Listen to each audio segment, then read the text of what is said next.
Pues hay que decir que los especialistas advierten que el impacto del huracán Aida en Luisiana tendrá un efecto en el precio de los energéticos mientras continúan las labores de limpieza, de reparación de la infraestructura.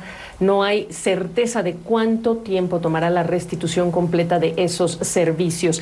Queremos hablar de este tema y de las lecciones que año con año nos dejan este tipo de fenómenos que solo parecen agudizar su intensidad. Con Jaime Brito, vicepresidente de Stratas Advisors. Jaime, gusto saludarte.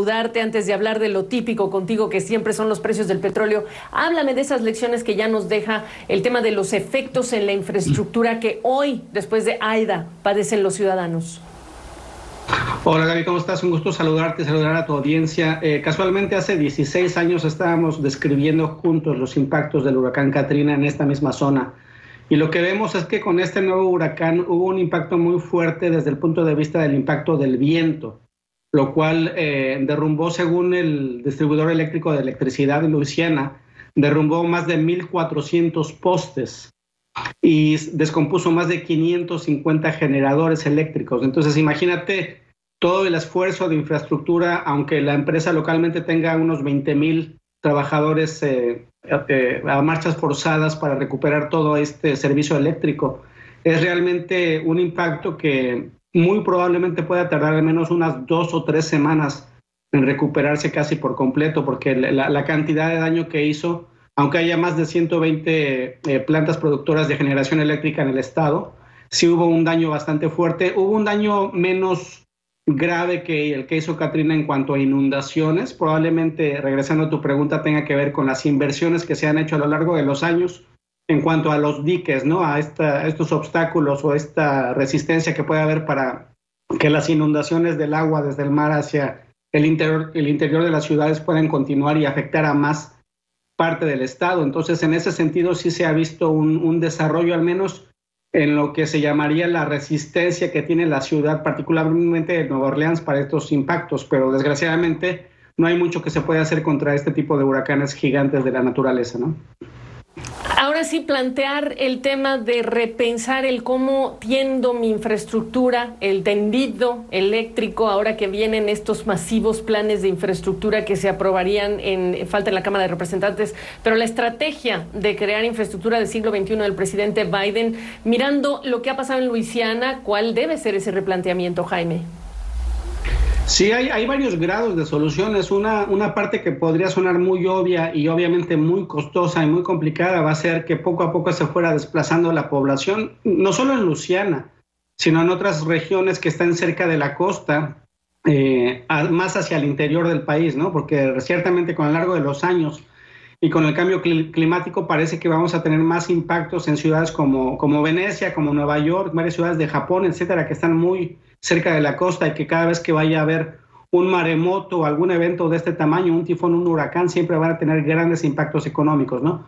Por el otro lado, pues bueno, hay una gran diversificación y de hecho en Luisiana particularmente no hay tanto este porcentaje de penetración de biocombustibles y de otro tipo de energéticos que puedan ayudar a la generación de electricidad, como por ejemplo en Nueva Inglaterra. En Luisiana, por ejemplo, todavía hay unos 7-8% de plantas eléctricas que funcionan a base de carbón, pero mientras más generación tengamos vía solar, vía energía eólica, etcétera, ciertamente vamos a ser menos dependientes en general de una sola fuente de energía, ya sea el carbón o del petróleo, ¿no? Que en estos casos es lo que está impactando fuertemente tanto la recuperación de las actividades de producción de petróleo, de electricidad y de refinación, el hecho de que no haya esta generación eléctrica vía combustible, ¿no? Que es lo que está impactando bastante. Si hubiera más generación eléctrica vía solar, ahorita habría definitivamente menos impactos o al menos impactos menos generalizados en toda esta zona, ¿no? Ahora, ya que hablas del tema petrolero, más del 90% de lo que era la producción en esa zona del Golfo se detuvo como medida preventiva ante la llegada de este huracán. ¿Dónde están las cosas, Jaime, cuando el lunes próximo pues estaremos hablando del Labor Day y millones de personas tienden a salir, aunque estamos en pandemia, pues tienden a salir y aprovechar el feriado? Fíjate que hay puntos contrastantes. En primer lugar, sí se llegó a cerrar esta zona, lo que es todo el Golfo, la zona marítima de producción petrolera y la zona terrestre. En total tiene más o menos 1.7 millones de barriles por día de producción petrolera de crudo. Y de este 1.6, 1.7 se cerraron casi un 75% entre el sábado y el domingo. A la actualidad tengo entendido que ya más o menos la mitad de la producción que se había cerrado ya se está recuperando, ya reanudó actividades. Entonces tendríamos al menos entre unos 700,000 barriles de crudo que todavía tienen que regresar a las actividades normales de producción. Y de refinación, más o menos unas 12 grandes refinerías estaban exactamente en la ruta del huracán, que equivalen a 2.2 millones de barriles por día de petrolíferos que no estaban saliendo a producirse. Y desgraciadamente por esto es que esta zona específicamente local alrededor de Nueva Orleans están sufriendo fuertemente por escasez de combustible, que necesitan no solo para el transporte, sino también para alimentar a sus generadores domésticos, para producir electricidad y poder tener aire acondicionado, etcétera. Sin embargo, al menos una de las grandes refinerías, la de Exxon Baton Rouge, ya estaba reanudando actividades el día de ayer. Yo espero que la actividad de refinación sí pueda recuperarse de aquí al menos al domingo, al menos un 75-80% de las actividades, porque afortunadamente hay redundancias.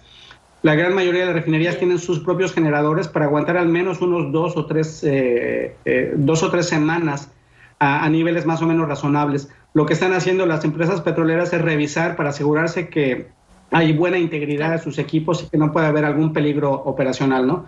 Y en ese sentido, pues la operación del ducto gigantesco del Colonial Pipeline sí se ha reanudado y está enviando combustible a toda la costa este.